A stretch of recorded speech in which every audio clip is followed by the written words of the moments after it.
لوح الہدا، رقم فرمودہ حضرت فضل عمر خلیفۃ المسیح ثانی۔ تمہید: اے نوجوانان جماعت احمدیہ، ہر قوم کی زندگی اس کے نوجوان سے وابستہ ہے۔ کس قدر ہی محنت سے کوئی کام چلایا جائے، اگر آگے اس کے جاری رکھنے والے لوگ نہ ہوں تو سب محنت غارت جاتی ہے اور اس کام کا انجام ناکامی ہوتا ہے۔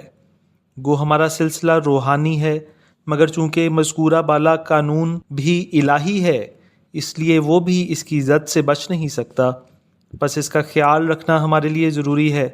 ہم پر واجب ہے کہ آپ لوگوں کو ان فرائض پر آگاہ کر دیں جو آپ پر عائد ہونے والے ہیں، اور ان راہوں سے واقف کر دیں جن پر چل کر آپ منزل مقصود پر پہنچ سکتے ہیں، اور آپ پر فرض ہے کہ آپ گوش ہوش سے ہماری باتوں کو سنیں اور ان پر عمل کرنے کی کوشش کریں، تا خدا تعالیٰ کی طرف سے جو امانت ہم لوگوں کے سپرد ہوئی ہے اس کے کما حقہ ادا کرنے کی توفیق ہمیں بھی اور آپ لوگوں کو بھی ملے۔ اس غرض کو مد نظر رکھتے ہوئے میں نے مندرجہ ذیل نظم لکھی ہے، جس میں حت الوسع وہ تمام نصیحتیں جمع کر دی ہیں جن پر عمل کرنا سلسلے کی ترقی کے لیے ضروری ہے۔ گو نظم میں اختصار ہوتا ہے، مگر یہ اختصار ہی میرے مدعا کے لیے مفید ہے، کیونکہ اگر رسالہ لکھا جاتا تو اس کو بار بار پڑھنا وقت چاہتا جو ہر شخص کو میسر نہ ہو سکتا، مگر نظم میں لمبا مضمون تھوڑی عبارت میں آ جانے کے باعث ہر ایک شخص آسانی سے اس کا روزانہ مطالعہ بھی کر سکتا ہے اور اس کو ایسی جگہ بھی لٹکا سکتا ہے جہاں اس کی نظر اکثر اوقات پڑتی رہے، اور اس طرح اپنی یاد کو تازہ رکھ سکتا ہے۔ خوب یاد رکھو کہ بعض باتیں چھوٹی معلوم ہوتی ہیں مگر ان کے اثر بڑے ہوتے ہیں، پس اس میں لکھی ہوئی کوئی بات چھوٹی نہ سمجھو اور ہر ایک بات پر عمل کرنے کی کوشش کرو۔ تھوڑے ہی دن میں اپنے اندر تبدیلی محسوس کرو گے اور کچھ ہی عرصے کے بعد اپنے آپ میں اس کام کی اہلیت پیدا ہوتی دیکھو گے جو ایک دن تمہارے سپرد ہونے والا ہے۔ یہ بھی یاد رکھو کہ تمہارا یہی فرض نہیں کہ اپنی اصلاح کرو، بلکہ یہ بھی فرض ہے کہ اپنے بعد میں آنے والی نسلوں کی بھی اصلاح کی فکر رکھو اور ان کو نصیحت کرو کہ وہ اگلوں کی فکر رکھیں، اور اسی طرح یہ سلسلہ ادائے امانت کا ایک نسل سے دوسری نسل کی طرف منتقل ہوتا چلا جاوے، تاکہ یہ دریائے فیض جو خدا تعالیٰ کی طرف سے جاری ہوا ہے ہمیشہ جاری رہے اور ہم اس کام کے پورا کرنے والے ہوں جس کے لیے آدم علیہ السلام اور اس کی اولاد پیدا کی گئی ہے۔ خدا تمہارے ساتھ ہو، اللہم آمین۔ خاکسار مرزا محمود احمد، خلیفۃ المسیح ثانی۔ نظم: نونہالان جماعت مجھے کچھ کہنا ہے، پر ہے یہ شرط کہ ضائع میرا پیغام نہ ہو۔ چاہتا ہوں کہ کروں چند نصائح تم کو، تاکہ پھر بعد میں مجھ پر کوئی الزام نہ ہو۔ جب گزر جائیں گے ہم تم پہ پڑے گا سب بار، سستیاں ترک کرو طالب آرام نہ ہو۔ خدمت دین کو ایک فضل الہی جانو، اس کے بدلے میں کبھی طالب انعام نہ ہو۔ دل میں ہو سوز تو آنکھوں سے رواں ہوں آنسو، تم میں اسلام کا ہو مغز فقط نام نہ ہو۔ سر میں نخوت نہ ہو، آنکھوں میں نہ ہو برقِ غضب، دل میں کینہ نہ ہو، لب پہ کبھی دشنام نہ ہو۔ خیر اندیشی احباب رہے مد نظر، عیب چینی نہ کرو، مفسد و نمام نہ ہو۔ چھوڑ دو حرص، کرو زہد و قناعت پیدا، زر نہ محبوب بنے، سیم دل آرام نہ ہو۔ رغبت دل سے ہو پابند نماز و روزہ، نظر انداز کوئی حصہ احکام نہ ہو۔ پاس ہو مال تو دو اس سے زکوٰۃ و صدقہ، فکر مسکین رہے تم کو، غم ایام نہ ہو۔ حسن اس کا نہیں کھلتا تمہیں یہ یاد رہے، دوش مسلم پہ اگر چادر احرام نہ ہو۔ عادت ذکر بھی ڈالو کہ یہ ممکن ہی نہیں، دل میں ہو عشق صنم، لب پہ مگر نام نہ ہو۔ عقل کو دین پہ حاکم نہ بناؤ ہرگز، یہ تو خود اندھی ہے گر نیر الہام نہ ہو۔ جو صداقت بھی ہو تم شوق سے مانو اس کو، علم کے نام سے تم تابع اوہام نہ ہو۔ دشمنی ہو نہ محبان محمد سے تمہیں، جو معاند ہیں تمہیں ان سے کوئی کام نہ ہو۔ امن کے ساتھ رہو، فتنوں میں حصہ مت لو، باعث فکر و پریشانی حکام نہ ہو۔ اپنی اس عمر کو ایک نعمت عظمیٰ سمجھو بعد میں، تاکہ تمہیں شکوائے ایام نہ ہو۔ حسن ہر رنگ میں اچھا ہے مگر خیال رہے، دانا سمجھے ہو جسے تم وہ کہیں دام نہ ہو۔ تم مدبر ہو کہ جرنیل ہو یا عالم ہو، ہم نہ خوش ہوں گے کبھی تم میں گر اسلام نہ ہو۔